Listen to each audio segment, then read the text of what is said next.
നമസ്കാരം. Raf talk ഫുട്ബോളിലേക്ക് അവർക്കും സ്വാഗതം. യുവേഫ ചാമ്പ്യൻസ് ലീഗിൻ്റെ ലീഗ് ഘട്ട നിർണയ നറുക്കെടുപ്പ് ഇന്നലെ നടക്കുകയുണ്ടായി. പെപ്പിൻ്റെ സംഘത്തിനും മാഞ്ചസ്റ്റർ സിറ്റിക്ക് കാര്യങ്ങൾ എളുപ്പമായോ?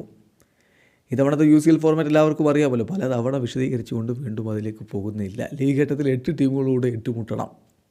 അതിൽ 4 ഹോം മത്സരമായിരിക്കും, 4 എവേ മത്സരമായിരിക്കും. ടോപ്പ് 8 എന്നുള്ളത് തന്നെയായിരിക്കും എല്ലാ ടീമുകളും ശ്രമിക്കുക. കാരണം അതുവഴിയാണ് നേരിട്ട് റൗണ്ട് ഓഫ് 16 യോഗ്യത ലഭിക്കുക.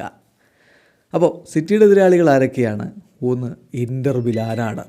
ഒരു ശക്തമായിട്ടുള്ള പോരാട്ടം നമ്മളവിടെ പ്രതീക്ഷിക്കുന്നു. പക്ഷേ സിറ്റിക്ക് അവിടെ അഡ്വാൻറ്റേജ് ഉണ്ട്. സിറ്റിയുടെ മൈതാനത്താണ് ഇൻ്റർ മിലാനുമായിട്ടുള്ള കളി നടക്കുന്നത്. പിന്നെ എതിരാളികളായിട്ട് വരുന്നത് PSG ആണ്. PSG-ക്കെതിരെ എവേ മത്സരമാണ്. അതും നല്ല പോരാട്ടമാവാൻ സാധ്യതയുണ്ട്. PSG സംബന്ധിച്ചിടത്തോളം ഇത്തവണ കിട്ടിയതൊക്കെ ശക്തരാണ്.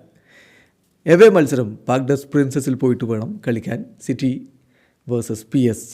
ദെൻ ക്ലബ് ബ്രൂഗെ അടുത്ത എതിരാളികൾ ക്ലബ് ബ്രൂഗെയാണ്. ക്ലബ് ബ്രൂഗയ്ക്കെതിരെ സിറ്റിക്ക് ഹോം മത്സരമാണ്. യുവൻറ്റസിനെതിരെയാണ് അടുത്ത മത്സരം. അതും ഒരു ശക്തമായ പോരാട്ടം തന്നെ പ്രതീക്ഷിക്കുന്നു. അത് പക്ഷേ ഇറ്റലിയിൽ പോയിട്ട് ടൂറിനിൽ പോയിട്ട് കളിക്കണം. എവേ മത്സരമാണ്. ഫെനോർത്തിനെതിരെ ഹോം മത്സരമുണ്ട്. സ്പോർട്ടിംഗ് CPക്കെതിരെ കളിയുണ്ട്. സ്പോർട്ടിംഗ് CPക്കെതിരെയുള്ള കളി എവേ മത്സരമാണ്. അതേസമയം സ്പാർട്ട പ്രാഹക്കെതിരെയുള്ള മത്സരം ഹോം മത്സരമാണ്. സ്ലോവൻ ബ്രാസ്ലാവ എന്ന് പറയുന്ന ക്ലബിനെതിരെയുള്ള മത്സരം എവേ മത്സരമാണ്. ചുരുക്കത്തിൽ സിറ്റിക്ക് അത്ര ബുദ്ധിമുട്ടില്ല. എന്നാൽ പോലും ഇൻ്ററും PSG-യും യുവൻറ്റസും അവർക്ക് കടുത്ത വെല്ലുവിളികൾ ഉയർത്തുമെന്ന കാര്യം ഉറപ്പാണ്. സ്പോർട്ടിംഗ് CPയെയും നമുക്ക് പൂർണ്ണമായിട്ട് എഴുതി തള്ളാൻ കഴിയില്ല. വീഡിയോ അവസാനിക്കുന്ന ഫുട്ബോൾ ലോകത്തെ കൂടുതൽ വിശേഷങ്ങളുമായി റാഫ് ടോക്സ് എത്താം.